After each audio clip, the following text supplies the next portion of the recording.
Where are all the gods?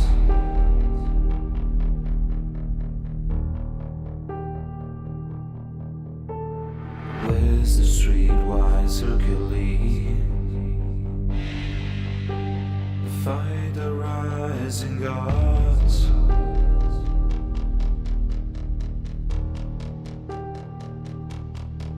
I need a hero.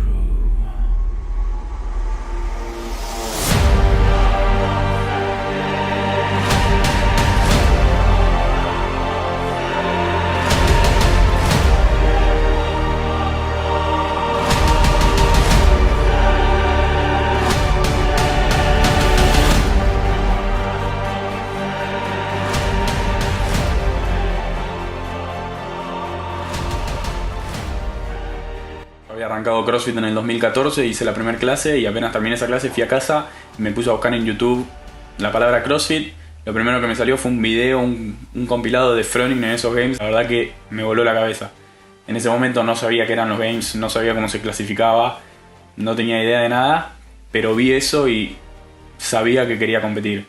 Recién hacía mi primera clase, pero yo sabía que en algún momento quería llegar a eso, quería competir y quería seguir haciendo CrossFit por el resto de mi vida. Desde ese momento para mí Froning es el número uno.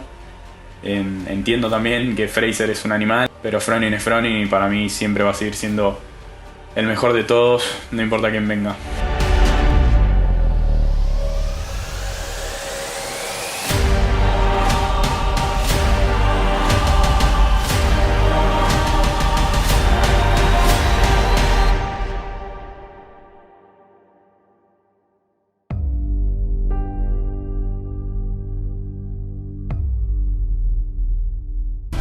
2010, the CrossFit Games added a second qualifying round, the sectionals. 4,000 athletes from around the world competed for 100 spots at the new venue of the CrossFit Games, the Home Depot Center in Los Angeles, California. Competitors threw down in 9 events over the course of 3 days for a first place prize of $25,000. They had to endure and overcome a unique mix of functional challenges designed to weed out the unprepared. The two who proved themselves most prepared were Graham Holmberg and Crispin Clever. The atmosphere of a sectional or regional greatly prepares you for an event like the Games, because the Games is just physically I can do 3 or 4 wads a day, and it'll beat you up, but not bad.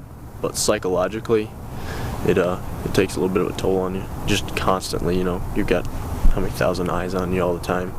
You give 100% in the gym, but you give that little extra when you're out there too. My dad called me this morning. He's like, "Hey, go on the CrossFit Games website. You're on the front." And I was like, "Man, don't tell me." He's like, "No pressure or anything." Alabama sectional, first Southeast regional. And I like this guy too. I had him on the radio show, Rich Froning Jr. Wow, Rich Froning back on the rings.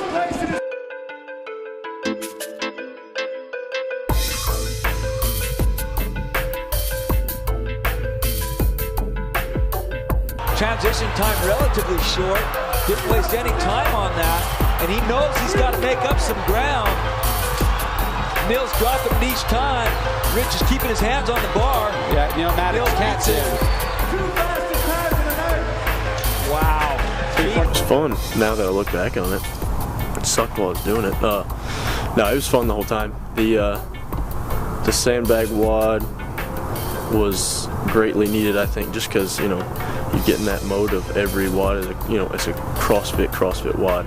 You throw that one in there, it's a good mix-up. You're going all out, but you're just doing work, stuff I've done since I was young from my parents, chores and stuff like that. My dad used to just make stuff up just to keep us busy because he didn't like us sitting around. So that type of stuff's good. I know rope climb, I hear about that a lot. I can do it now, especially my feet. That's my memory of the Games, I was just staring at that rope going, why can't you climb it? And didn't think I'd have any problem with it. Jumped up there and I was like, wow, I've got nothing left in my arms. You're just kind of standing there, and I was like, all right, let's try to get it again. Nothing. People are trying to tell me, I don't know if you can see on the video, I'm just kind of trying to figure out what, and I wrap it a few times and it was to no avail. And just watching Graham and Spiel and all of them just kill it, and I'm like, why can't I do this? It's not you know, it was frustrating, extremely frustrating. And then I was just like, all right, you got to get up there once. So I went all the way up, and then when I was coming down, missed that one hand and fell straight. Well, I guess about 17, 18 feet. So, and people complain about the crash pads, but that never crossed my mind. All that crossed my mind was getting up that damn rope. So when we bought our stuff for our gym, we didn't think anything about a rope. You know, you try to get the essentials with the money you got. So we didn't have a rope, but we've got ropes now. So. And yeah, I noticed later you posted that video of yourself, the rope. Yeah, the rope climb. Yeah. Yeah. So. Is that just to kind of prove like? Yeah, I can do it now. Look, I'm not as much of an idiot as I looked like, you know, trying to climb it with all arms. So it happens. You learn from stuff. So I'll take it and learn it. Yeah, at first I did a lot of strength stuff, but now I just kind of sprinkle it in. You know, do the CrossFit motto, the constantly varied. You know, you don't want to specialize in one area. I do take cheat days, like Lipson said, and do a lot of Olympic stuff. But I was doing that before, so I just like those moves, and I think they help a lot. Just speed, accuracy, coordination, agility, balance. So it's CrossFit. Rich Froning Jr. heading back down the stairs to make another trip. Miko's got weight on the ground. Add him to his pile. The thing is sometimes I'll get in there, I'll be like, all right, I'm going to take a rest day, and I'll get in the gym, and somebody will come in, one of the guys I usually train with, or, you know, one of the more elite guys. We got 3 or 4 of us in the gym, and they're like, hey, why don't you do this one with me? So I'm like, all right, I'll do it. So usually a rest day turns, and I'm like, but once I get that first one done, I'm like, I can do another 1 or 2, and one thing turns into another, and it's a long day, but, you know, it happens. In second place, a newcomer to the scene, Rich Froning.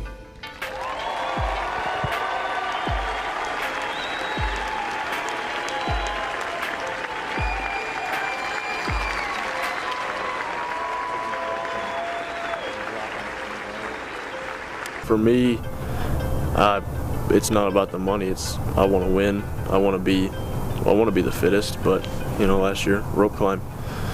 So it's CrossFit. You gotta constantly tackle those things you're not good at and get better at them. So. And that is 5 rounds of 21 reps. And of course,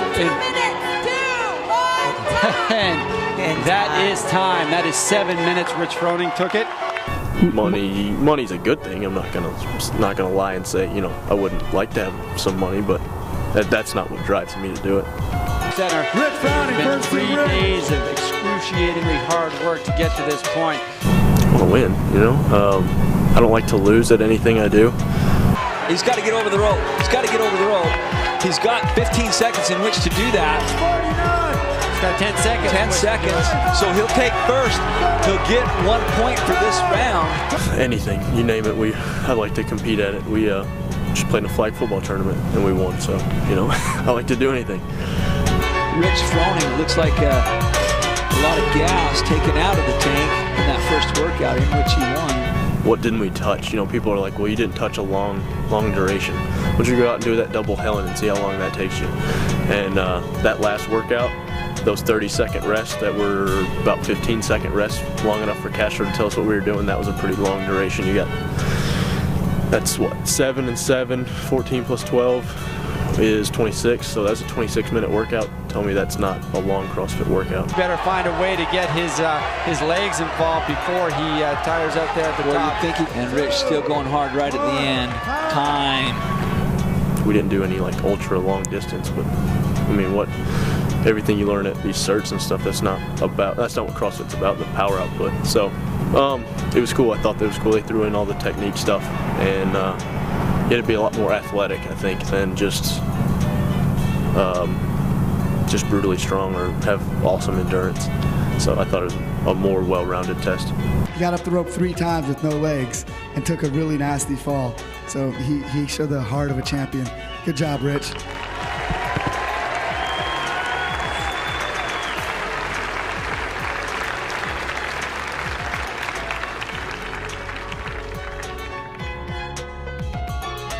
Okay, let me start off by saying my fiance is very supportive of what I do. She doesn't really complain about it.